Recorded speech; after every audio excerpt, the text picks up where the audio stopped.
বৃষ্টির মধ্যেও আমরা সবাই রাজপথে অবস্থান করছি।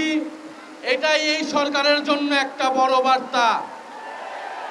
সামনের দিন আসতেছে, বর্ষা বিপ্লব সংগঠিত হয়েছিল 2024-এ, প্রয়োজন লাগলে 2026-এও হবে। এটা সরকারের আচরণের উপর নির্ভর করবে। সরকার 5 মাসে সম্পূর্ণরূপে ব্যর্থ হয়েছে।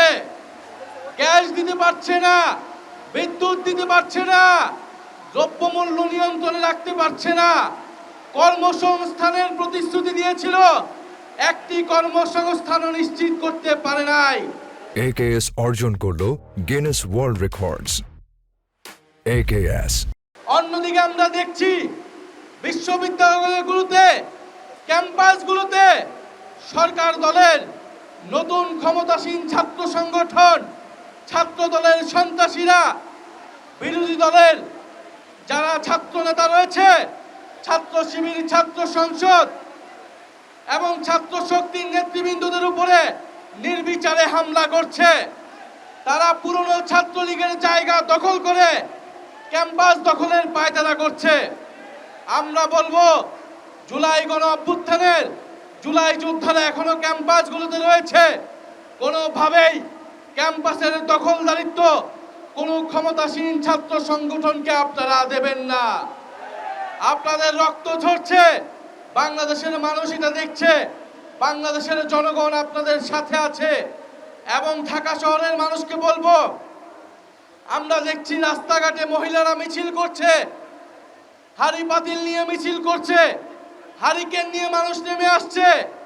কারণ গ্যাস নাই এবং বিদ্যুতের বিল অপ্রয়োজনীয়ভাবে ভুতুরে বিল দিচ্ছে ঢাকা শহরের মানুষের উপরে। এই যে নির্মম অত্যাচার এই সরকার শুরু করেছে, আমরা জানতাম এই অত্যাচার করবে। কারণ গণভোটের গণরায় যেই সরকার মানে না, জনগণের কোনো দাবি দেওয়া এই সরকার পূরণ করবে না। ফলে এই সরকার যেই বিশ্বাসঘাতকতা এই নির্বাচনের শুরু থেকেই করেছে, সরকার প্রতি পদে পদে এই বিশ্বাসঘাতকতা বাংলাদেশের জনগণের সাথে করে যাবে। কিন্তু আমরা বাংলাদেশের জনগণ এই সরকারকে কোনোভাবেই এই ধরনের আচরণ করতে দেব না।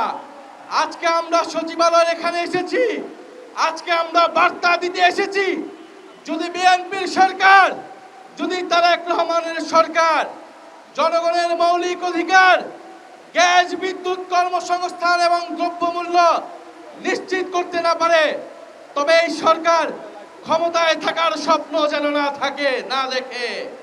প্রিয় জনগণ, আপনাদেরকে ধন্যবাদ জানাচ্ছি এবং সরকারের প্রতি বলবো, অবিলম্বে গ্যাসের দাম বৃদ্ধি করার কোন ধরনের পায়তারা করলে গদিতে বসতে পারবেন না।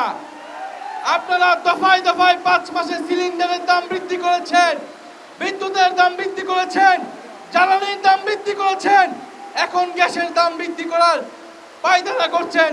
এই পায়তারা অবিলম্বে বন্ধ করতে হবে।